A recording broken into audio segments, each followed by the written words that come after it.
Hey, let's get right back to the news of the day, you guys. Okay. I think a lot of us have connections with Utah. My daughter went to school up there and has lived in Salt Lake City for many years. Mm. It's such a beautiful community, Celeste. I know you love to go up there and vacation, Yes. etc. When Mm-hmm. we came in this morning to the awful headlines that there had been an officer-involved shooting. In fact, two Yeah. police officers had been hit in the gunfire and killed.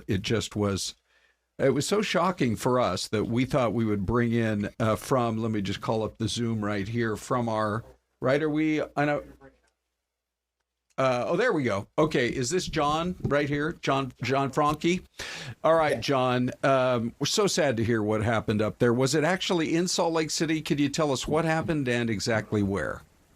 So we're actually in a small town called Tremonton. It's 75 miles north of Salt Lake, maybe 20 minutes from the Utah-Idaho border.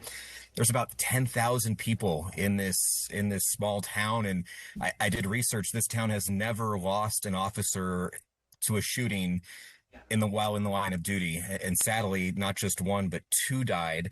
What we're being told from investigators was this was a domestic violence call. It came in around 9 o'clock Utah time last night, and it was several 911 hangups. So one officer came out here to this home and was met with gunfire from the suspects. His backup arrived and was also shot and killed. Those two officers both died here at the scene. Then moments later, a deputy with the local sheriff's department also arrived on the scene. While that person was still in their car, he was hit and his canine was hit as well.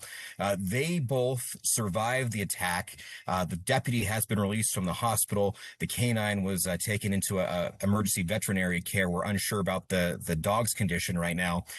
But that's where we're at right now, here in Tremont, about an hour and 15 minutes north of Salt Lake City. Two officers killed in the line of duty, one sheriff's deputy injured, as well as a canine. And we can tell you that this police department, there are only 21 officers on the Oh force, no. and two, sadly, have lost their lives in the line of duty. I actually got off the freeway one time. I drive up that way a lot and Yeah. keep going north on the 15 up into Idaho. As I recall, there's some sort of a big factory there in the food industry that probably employs a lot of people. Yeah. Smaller, tight knit community. Have you heard anything from community members? They've got to be in shock. We've been talking to neighbors here, and they are, because they just don't expect this to happen here in this type of community. We're told there were children inside that home last night. Thankfully, they're okay. But one neighbor said she got home around 8:30 last night from a party, a birthday party, and then about a half an hour later, she heard the pops that sounded like fireworks.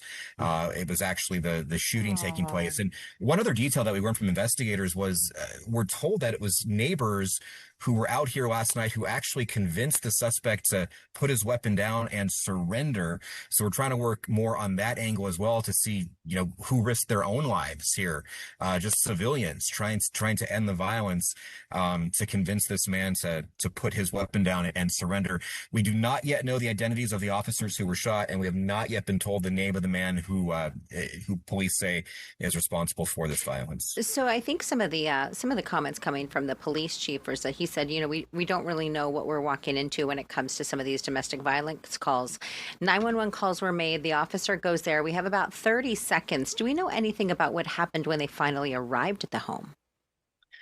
No, again, those details still very unclear. We're unsure if there was a body camera that was worn at that time as well. But I've been covering these types of stories now for more than 20 years, and police will always say that the domestic violence calls are some of the most dangerous because they're so volatile. We welcome you back. We have more of this video from the little town of Tremonton, Utah, and just the horrific story of a couple of officers in a kind of quiet and peaceful town that were gunned down last night as violence reaches that part of our country as well.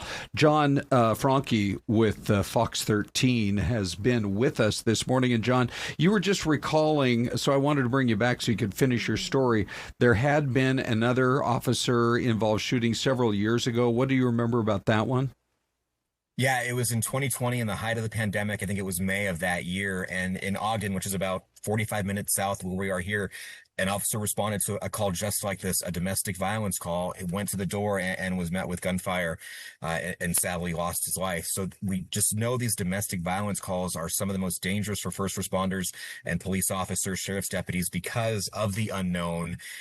And because it's such an emotional, volatile situation, and sadly, this one here in Tremonton just had the worst possible outcome. Yeah, no kidding. Have you heard anything about a news conference or anything where we can all learn additional information, particularly in terms of those two brave officers who paid the ultimate price?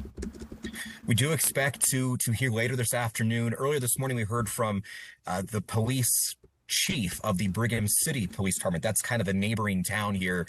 He was kind of taking control of it for the Tremonton department because it is so small and so close-knit. They needed some time to process things on their own, needed some help. So they were handling that, but we do expect to hear from the Tremonton department sometime later today, hopefully, to learn the names of these heroes who died in the line of duty. I can tell you the police department's about 3/4 of a mile up the road from where we are right now at the scene of where this shooting happened, and already a memorial is taking shape out there.